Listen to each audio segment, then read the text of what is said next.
Friend, मागच्या लेक्चरमध्ये आपण प्लांट सेलबद्दल इन्फॉर्मेशन बघितलेली होती. प्लांट सेलची डायग्राम तुम्ही वहीमध्ये काढून घ्या. प्लांट सेलमध्ये कुठले कुठले लेबल मी केलेले आहेत ते व्यवस्थित लेबल करून घ्या. त्या आकृतीला नावं द्या. ओके. आता दुसरा जो आहे की नाही तो ॲनिमल सेल आहे. प्लांट सेलचा स्टडी आपण ऑलरेडी केलेला आहे. आता आपण बघतो ॲनिमल सेल. ॲनिमल सेल आपल्या समोर आहे. ह्याची नावं फक्त आपल्याला आता बघायची आहेत. डिटेल मी तुम्हाला नंतर सांगतो. यूकॅरियोटिक सेल म्हणजे काय? ज्या पेशीमध्ये केंद्रक असते, the cell which mainly consist of nucleus. ज्या आता समजा हा सेल आहे, हा सेल आहे आणि सेलमध्ये जर समजा न्यूक्लियस प्रेझेंट असेल, हा काय न्यूक्लियस आहे. सेलमध्ये जर समजा न्यूक्लियस प्रेझेंट असेल तर त्या सेलला आपण यूकॅरियोटिक सेल असं म्हणतो. काय म्हणतो? यूकॅरियोटिक सेल. मग ॲनिमल्स, आपल्या वर्ल्डमध्ये, लिव्हिंग वर्ल्डमध्ये जेवढे ॲनिमल्स आहेत त्या प्रत्येक ॲनिमलच्या बॉडीमध्ये सेल प्रेझेंट आहे. मी काय म्हणतोय कळालं का बघा. जेवढे ॲनिमल्स या पृथ्वीवरती प्रेझेंट आहेत त्या ॲनिमलच्या बॉडीमध्ये जे सेल्स आहेत, आपण मल्टीसेल्युलर ऑर्गॅनिझम आहे, म्हणजे आपलं पूर्ण शरीर हे भरपूर सेल्सनी तयार झालेलं आहे. आणि आपल्या बॉडीतला जो सेल असतो त्याला ॲनिमल सेल असं म्हणतात. तो ॲनिमल सेल आपल्या पुढे आहे. आता बाहेरच्या बाजूला नेहमी एक लक्षात ठेवा, मेम्ब्रेन प्रेझेंट असते. त्या मेम्ब्रेनला आपण सेलचं मेम्ब्रेन असं म्हणतो, कारण हा सेल आहे. सेलच्या बाहेरच्या बाजूला काय? मेम्ब्रेन आहे. मग त्याला आपण काय म्हणणार? सेल मेम्ब्रेन असं म्हणणार. ओके. घर असतं, घराच्या बाजूला जसं कंपाऊंड मारलेला असतो की नाही, कंपाऊंड, तारेचा कंपाऊंड मारलेला असतो, त्याला आपण घराचा कंपाऊंड म्हणतो का शेताचं कंपाऊंड म्हणतो? घराचं कंपाऊंड, कारण ते घराच्या बाजूला आहे. तसं हे सेल आहे आणि सेलच्या बाहेरच्या बाजूला मेम्ब्रेन प्रेझेंट असतं, म्हणून त्याला काय म्हणायचं? सेल मेम्ब्रेन म्हणायचं. आता ह्याच्याबद्दल तुम्हाला मी इन्फॉर्मेशन सांगितलं. सेल मेम्ब्रेन मी टिक मार्क करतो. सेल मेम्ब्रेन कळालं. सेलच्या भोवती जे मेम्ब्रेन असतं त्याला काय म्हणायचं? सेल मेम्ब्रेन म्हणायचं. मध्ये इथं न्यूक्लियस प्रेझेंट आहे. काय प्रेझेंट आहे? न्यूक्लियस. ओके. त्या न्यूक्लियसला मी टिक मार्क करतो. ह्या न्यूक्लियसमध्ये डार्क येल्लो कलरची बॉडी दिसते. ही मी जिथं बोर्ड दाखवले तो पार्ट, हा डार्क बॉडी आहे ना, त्याला म्हणायचं न्यूक्लिओलस. हे न्यूक्लियस आहे. हे काय आहे? न्यूक्लियस आहे. मराठी त्याला केंद्रक म्हणतात. मराठी त्याला केंद्रक म्हणतात. हे न्यूक्लियस आहे आणि त्या न्यूक्लियसमध्ये जी येल्लो बॉडी असते ना त्याला आपण न्यूक्लिओलस असं म्हणतो. काय म्हणतो? न्यूक्लिओलस. ओके. समजतंय? न्यूक्लियस आणि न्यूक्लिओलस म्हणजे बाहेरच्या बाजूला न्यूक्लियस प्रेझेंट आहे आणि त्याच्या आतल्या बाजूला काय? न्यूक्लिओलस प्रेझेंट आहे. कळालं? दुसरं, हिथं एक पार्ट आहे, हिथं एक पार्ट आहे, कलर पार्ट आहे, दिसतंय? हे दोन इथं, ह्याला म्हणायचं मायटोकॉन्ड्रिया. म्हणजे आता कसं आहे, सेलचं काम करण्यासाठी एनर्जी पाहिजे, बरोबर आहे. आपल्या बॉडीत जे सेल्स असतात त्या सेलचं फंक्शन, कार्य होण्यासाठी ऊर्जा पाहिजे, एनर्जी पाहिजे. मग ते एनर्जी देण्याचं काम कोण करते? मायटोकॉन्ड्रिया करते. कोण करते? मायटोकॉन्ड्रिया. त्याला मी टिक मार्क करतो. मायटोकॉन्ड्रिया कळाला? समजते? त्याच्यानंतर ह्या न्यूक्लियसच्या बाजूला हे जे तुम्हाला दिसते ना इकडं या साईडला, हे असं ट्यूबसारखं दिसतंय बघा येल्लो कलरमध्ये, त्याचं नाव आहे एंडोप्लाझ्मिक रेटिक्युलम. त्याचं नाव काय? Endoplasmic reticulum. लक्षात ठेवा, त्याला काय म्हणायचं? Endoplasmic reticulum. हे एंडोप्लाझ्मिक रेटिक्युलम काय करतं? तर हे प्रोटीन तयार करण्याचं काम करतं. काय करतं? प्रोटीन तयार करण्याचं काम. त्याला आपण काय म्हणतो? Endoplasmic reticulum. त्याच्यानंतर हे ट्यूब लाईक स्ट्रक्चर जे दिसते ना तुम्हाला, ह्याला आपण म्हणतो गॉल्गी कॉम्प्लेक्स. काय म्हणतो आपण याला? Golgi complex. गॉल्जी हे सायंटिस्टचं नाव आहे आणि त्या गॉल्जीनं ते हुडकून काढलं म्हणून त्याला गॉल्जी कॉम्प्लेक्स म्हणायचं. एंडोप्लाझ्मिक रेटिक्युलम प्रोटीन तयार करते. त्या प्रोटीनचं पॅकेजिंग, नुसतं एवढंच लक्षात ठेवा, पॅक करणे. जसं आपण एखादा मटेरियल एका बॉक्समध्ये पॅक करतो की नाही, तसं इथं प्रोटीन तयार झालं की ते पॅक कोण करते? गॉल्गी कॉम्प्लेक्स काय करतं? पॅक करतं. ओके. त्याच्यानंतर इथं छोटीशी बॉडी जी आहे ह्याला म्हणायचं पिनोसायटिक वेसिकल. काय म्हणायचं याला? पिनोसायटिक वेसिकल. याचा अर्थ काय? जसं आपण पाणी पितो तसंच सेलसुद्धा पाणी पितं आहे. मग ते सेल पाणी पिण्यासाठी इथं छोटीशी एक बॅग लाईक स्ट्रक्चर आहे, एक सर्कल आहे, त्याच्यामध्ये लिक्विड प्रेझेंट असतं. त्याला म्हणायचं पिनोसायटिक व्हेसिकल. काय म्हणायचं? पिनोसायटिक व्हेसिकल. त्याच्यानंतर आतल्या बाजूला म्हणजे आता सेल आहे, आता इथं बघा सेल आहे, बरोबर आहे. हे सेलच्या आतल्या बाजूला हा जो पूर्ण मटेरियलचा पार्ट आहे की नाही, हा इकडं सगळीकडे पसरलेलं असतं, त्याला म्हणायचं सायटोप्लाझम म्हणायचं. काय म्हणायचं? त्याला सायटोप्लाझम म्हणायचं. हे सगळं जे दिसतं की नाही छोटे छोटे पार्ट्स, हे सगळे सायटोप्लाझममध्ये प्रेझेंट असलेले पार्ट आहेत. ओके, त्याला सायटोप्लाझम म्हणायचं. हां, सायटोप्लाझम म्हणायचं. त्याच्यानंतर हे जे छोटे छोटे सर्कल्स आहेत, हे सर्कल्स जे दिसायला लागलेत त्याला आपण व्हेसिकल्स असं म्हणतो. काय म्हणतो आपण त्याला? व्हेसिकल. तर हा सगळा ॲनिमल सेल आहे. हे तुम्हाला फक्त लेबल करण्यासाठी विचारलेलं आहे. टेक्स्टबुकमध्ये तुमच्या पुस्तकांमध्ये ती डायग्राम दिलेली आहे आणि त्याला नावं द्यायची आहेत. तर मी सगळी नावं दिलेली आहेत आणि एक्सप्लेनेशनसुद्धा तुम्हाला दिलेलं आहे. आता तुम्हाला सगळ्यांना एक मी काय सांगतो आहे की ते जी डायग्राम आहे ती व्यवस्थित बघा. मी जे काय बोललो आहे ते व्यवस्थित ऐका. तुम्हाला जर कळालं नसेल तर मला ते विचारा, मी तुम्हाला परत परत सांगतो. पण हे परफेक्ट करा, डायग्राम तुमच्या नोटबुकमध्ये काढून घ्या. आपण दोन्ही सेलचा स्टडी केलेला आहे, बरोबर आहे. आपण प्लांट सेल पण बघितला आहे, ॲनिमल सेलसुद्धा बघितला आहे. दोन्हीही डायग्राम व्यवस्थित नोटबुकमध्ये काढून घ्या आणि त्या दोन्ही डायग्रामला नावं व्यवस्थित द्या. समजतंय? आता प्लांट सेल आणि ॲनिमल सेलमध्ये कुठले कुठले पार्ट प्रेझेंट आहेत आणि कुठले ॲब्सेंट आहेत ते आपण बघूया. तर पहिला पार्ट आहे सेल मेम्ब्रेन. सेलच्या बाहेरच्या बाजूला जो मेम्ब्रेन असतो की नाही त्याला सेल मेम्ब्रेन म्हणायचं. सेल मेम्ब्रेन ॲनिमल सेलमध्ये प्रेझेंट आहे का? बघा, आहे. प्लांट सेलमध्ये सुद्धा प्रेझेंट आहे का? तर आहे. दोन्ही डायग्राममध्ये बघा ना, सेल मेम्ब्रेन तुम्ही नाव दिलं, डायग्राममध्ये व्यवस्थित बघा. सेल वॉल, ॲनिमल सेलमध्ये सेल वॉल प्रेझेंट आहे का? ॲब्सेंट आहे? तर ॲब्सेंट आहे. ॲनिमल सेलमध्ये ॲब्सेंट आहे. प्लांट सेलमध्ये बघा प्रेझेंट आहे का? डायग्राम व्यवस्थित काढून जर घेतले असतील तर तुम्हाला समजणार. सेल वॉल ॲनिमल सेलमध्ये ॲब्सेंट आहे, प्लांट सेलमध्ये काय असणार आहे? प्रेझेंट असणार आहे, बरोबर आहे. प्लांट सेलमध्ये प्रेझेंट असणार आहे. त्याच्यानंतर लायझोझोम, लायझोझोम प्रेझेंट आहे का ॲब्सेंट आहे? बघा लायझोझोम, तर लायझोझोम ॲनिमल सेलमध्ये प्रेझेंट आहे. लायझोझोम ॲनिमल सेलमध्ये प्रेझेंट आहे, पण प्लांट सेलमध्ये ते काय? ॲब्सेंट आहे. प्लांट सेलमध्ये काय?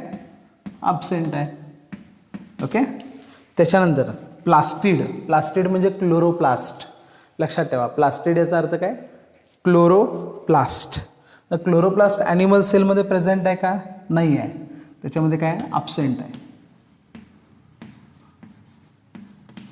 आणि प्लांट सेलमध्ये, प्लांट सेलमध्ये ऑब्विसली काय असणार आहे? प्रेझेंट, कारण फोटोसिंथेसिस करते म्हटल्यानंतर त्याच्यामध्ये काय असणार आहे? प्रेझेंट असणार आहे. त्याच्यानंतर endoplasmic reticulum, endoplasmic reticulum animal सेलमध्ये प्रेझेंट आहे का? तर आहे, प्रेझेंट आहे. ॲनिमल सेलमध्ये प्रेझेंट आहे आणि प्लांट सेलमध्ये सुद्धा प्रेझेंट आहे. डायग्राममध्ये बघा व्यवस्थित, डायग्राम बघितल्याशिवाय तुम्हाला काय कळणार नाही. व्हॅक्यूल, व्हॅक्यूल ॲनिमल सेलमध्ये प्रेझेंट आहे का? ॲनिमल सेलमध्ये प्रेझेंट आहे आणि प्लांट सेलमध्ये सुद्धा प्रेझेंट आहे. ॲनिमल सेलमध्ये व्हॅक्यूल प्रेझेंट आहे, प्लांट सेलमध्ये सुद्धा व्हॅक्यूल प्रेझेंट आहे. ओके. गॉल्गी कॉम्प्लेक्स दोघांमध्ये प्रेझेंट आहे का? डायग्राम बघा, डायग्राम बघितल्याशिवाय कळणार नाही. गॉल्गी कॉम्प्लेक्स प्रेझेंट आहे, ॲनिमल सेलमध्ये प्रेझेंट आहे, प्लांट सेलमध्ये सुद्धा प्रेझेंट आहे. मायटोकॉन्ड्रिया ॲनिमल सेलमध्ये प्रेझेंट आहे का? आहे, प्रेझेंट, कारण डायग्राम तुम्ही काढून घेतलेले आहे आणि डायग्राममध्ये लगेच कळतं दोन्हीकडं प्रेझेंट आहे. ओके. ॲनिमल सेल आणि प्लांट सेल असे दिलेले आहेत. दोन सेल आपल्याला स्टडीला आहेत. Cell membrane present present, cell wall absent present, lysosome present absent, plastid absent present, endoplasmic reticulum, endoplasmic reticulum इकडं प्रेझेंट आहे, इकडं प्रेझेंट आहे. बाकी सगळे बघा व्हॅक्युल्स गॉल्गी सगळीकडे प्रेझेंट प्रेझेंट प्रेझेंट असं आहे. तुम्ही जोपर्यंत सेल डायग्राम तुम्ही काढून घेत नाही, डायग्रामला तुम्ही जोपर्यंत नावं देत नाही तोपर्यंत आपल्याला ह्या गोष्टी कळणार नाहीत. त्यामुळे माझं काय म्हणणं आहे की तुम्ही व्यवस्थित पहिल्यांदा डायग्राम काढा, त्या डायग्रामला नावं द्या, नावं देऊन बघा एकदा प्लांट सेलमध्ये काय काय प्रेझेंट आहे, ॲनिमल सेलमध्ये काय काय प्रेझेंट आहे बघा, आणि मग हा जो चार्ट आहे तो चार्ट तयार करा. त्याशिवाय हा चार्ट तुम्हाला तयार करता येणार नाही, लक्षात ठेवा. आणि हे सगळे काय आहेत, हे सेलमध्ये प्रेझेंट असलेले सगळे कॉम्पोनंट आहेत. सेलमध्ये प्रेझेंट असलेले काय आहेत, कॉम्पोनंट. आणि यालाच आपण सेल ऑर्गॅनल्स असं म्हणतो. काय म्हणतो आपण याला, सेल ऑर्गॅनल्स. पण पुढचा पॉईंट बघायचा आहे, त्याला आपण कॉम्पोनंट ऑफ सेल. याचा अर्थ सेलमध्ये घटक कुठले कुठले आहेत मी सांगतो तसं लिहून घ्या. हे सगळं लिहून घेतल्यानंतर मी मराठीत पण सांगतो, इंग्लिशमध्ये पण सांगतो. कॉम्पोनंट ऑफ सेल म्हणजे सेल ज्या घटकांपासून तयार झालेला आहे त्याला आपण कॉम्पोनंट ऑफ सेल म्हणतो. कॉम्पोनंट याचा अर्थ घटक. आता पहिला आहे सेल वॉल. मग सेल वॉल आपल्याला माहीत आहे. समजा हे सेल असेल, समजा हे सेल आहे बघा, हे सेल आहे.